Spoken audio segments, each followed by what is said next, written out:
Kang Dodi sebagai akademisi sebelum ketua Penguin. Saya Bros TV maunya sebagai akademisi dulu karena Kang Dodi dikenal di lapangan sebagai akademisi. Memang saat ini menjabat ketua Penguin sebagai akademisi dulu dong. Bismillahirrahmanirrahim. Assalamualaikum warahmatullahi wabarakatuh.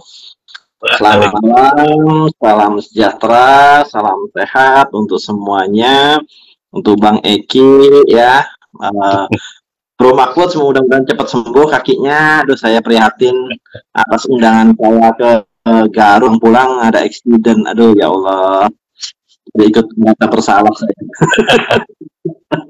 Itu musibah. Aku tadi ingetin waktu itu kan, jangan pulang dulu, tidur dulu, kan besok pagi aja di kafe. Ya ngotot pulang. Aduh ya Allah, nggak dengerin suara ini sih orang tua sih.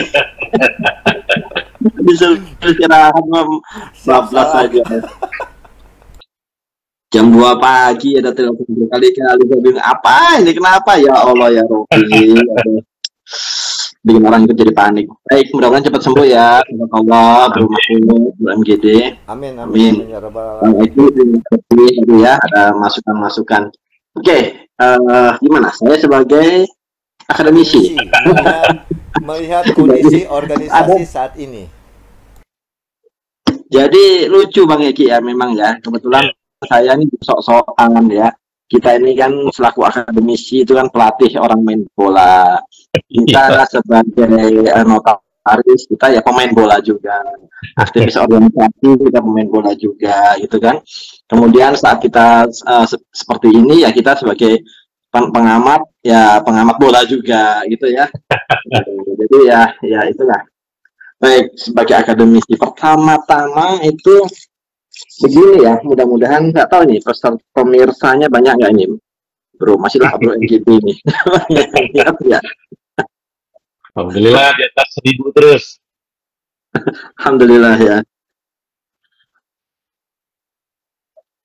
18-an ya, syukurlah. Sehat semua mudah-mudahan ya teman-teman yang mengikuti, melihat, pemirsa. Sebagai akademisi ya, saya begini. Apa sih kebutuhan kita itu sebagai notaris, PPAT, pejabat lelang, sebagai apapun itu profesi, kebutuhan kita mengenai organisasi ini untuk apa sih gitu loh. Ya Bang Eki ya, kita kan kalau di kampus itu ada mata kuliah kode etik ya kan.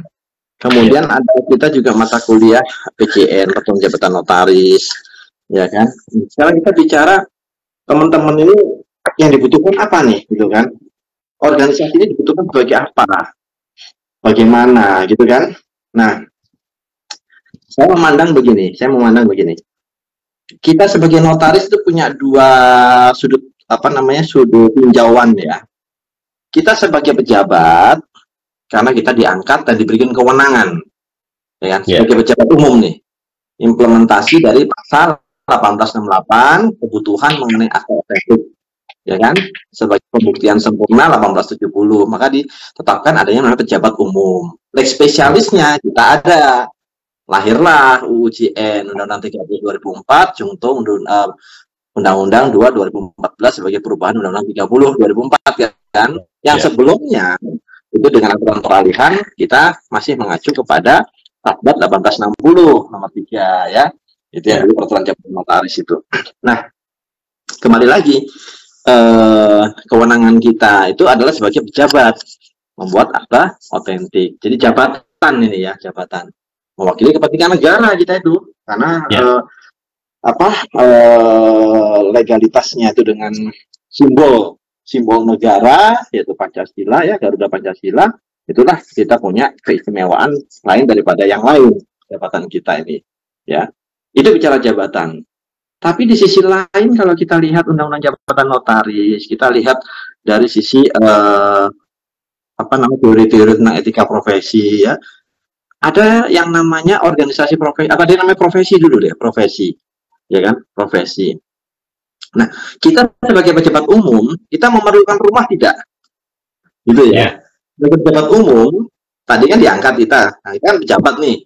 Kita perlu organisasi nggak? Perlu rumah nggak?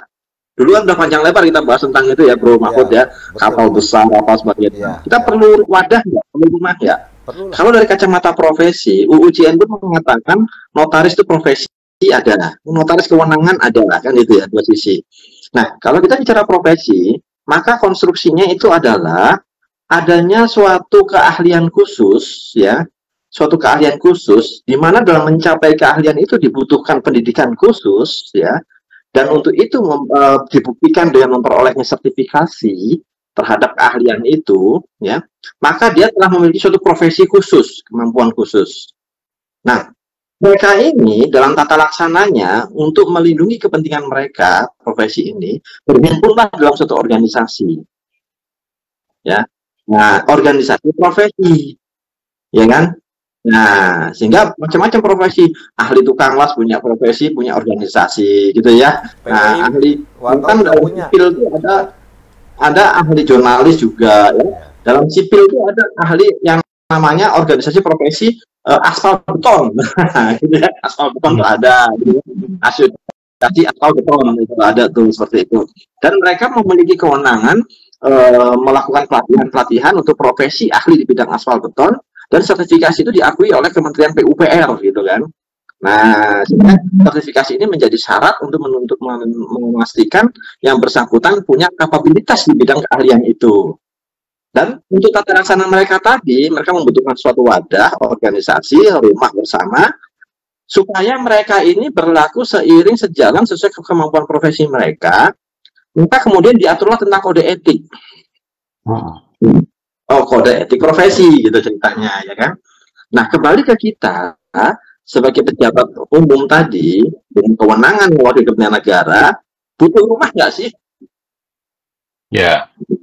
Nah, butuh rumah, butuh organisasi profesi nggak sih? Karena kita sudah selesai pendidikan saat ini magister kenotariatan, mereka sudah lulus jadi notaris. Nah, apakah kita stuck di situ? Nggak belajar lagi, nggak latihan lagi. Jadi, kita ini masih membutuhkan satu organisasi, wadah rumah kita, untuk upgrade kemampuan-kemampuan juga, yang tadi Bang Eki sempat cerita juga ya, untuk meningkatkan kualitas dan kapabilitas kita sebagai notaris menjadi notaris yang profesional. Ya kan, kita tahun 16 kan ada tuh ya, kita ya. Nah, kemudian, itulah kebutuhan mengenai organisasi. Dan kemudian di organisasi ini, kita bicara yang namanya kode etik juga. Dan wadah kita ini spesial kita untuk pasal 82 UU JNP, ya kan, satu-satunya saja wadah itu, gitu kan, undang-undang berbunyi nih, dan itu sudah diuji berkali-kali. Bang Eki pasti tahu, kita pelaku sejarah gitu ya. pada saat dulu lahirnya beberapa organisasi-organisasi profesi notaris yang kemudian mengajukan gugatan ke Mahkamah Konstitusi dan ternyata gagal semua. Ya, terlahirnya pasal 82, kita hanya punya satu wadah organisasi kita dengan nama Perkumpulan Ikatan Notaris Indonesia. Status kita akhirnya menyatakan kita adalah perkumpulan. Kalau perkumpulan masuk ke rezimnya hukum perikatan ya, dalam buku ketiga KUH Perdata, ya kan. Nah, perkumpulan suatu subjek hukum, badan hukum, gitu kan ceritanya, ya kan. Nah, nanti lain lagi kita bicara undang-undang ormas, tapi kita sudah sepakat di situ.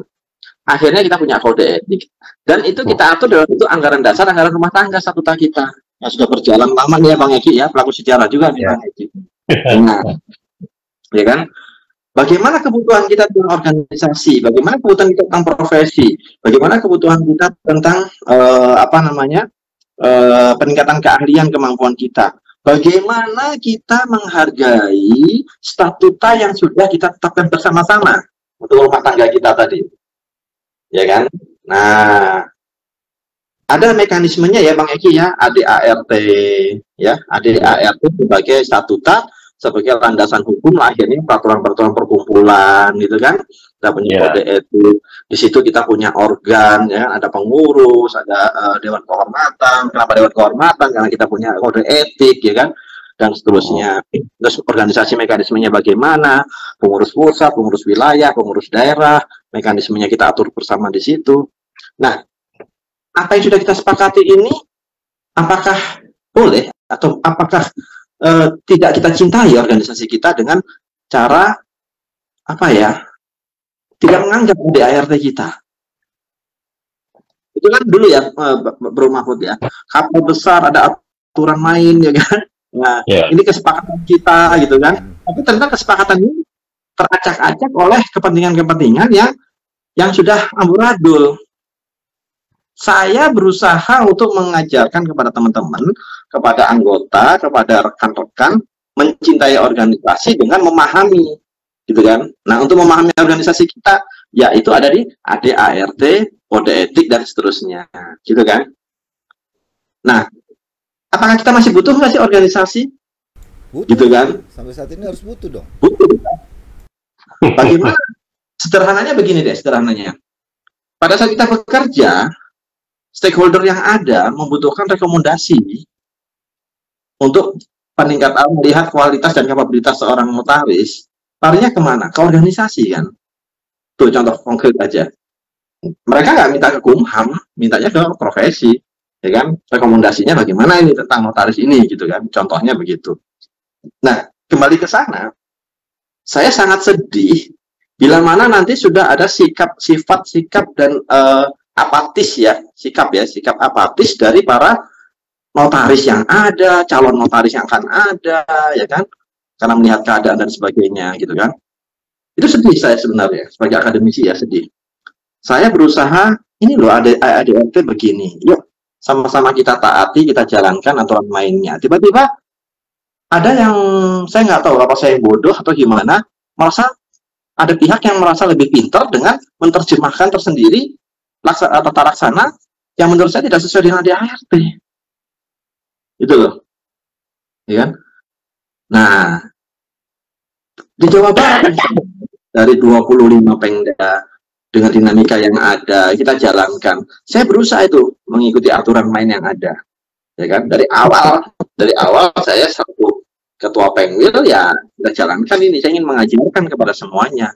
Ayo ini rumah kita, ayo ini kita ini bareng, ya kan? Kita jaga sama-sama. Tapi ada pihak-pihak yang merasa benar dengan cara-caranya sendiri, yang sudah menurut kita, ya anak kecil juga bisa baca kok ya, Bang Eki ya? Iya. Bisa baca gitu. Iya. Padahal banyak orang pinter. Kita kan banyak orang pinter tuh. Iya. Banget. Nah, tapi kok banget ya, tapi kok begitu ya? Bingung saya. Inilah jadi kalau di bahasa guyonan itu, oh bukan saksi ahli, tapi ahli bersaksi. Nah, tapi itu memang dinamika bidang hukum seperti itu. Dalam menafsirkan peraturan kadang ya tak karpe dewe kalau orang Jawa ada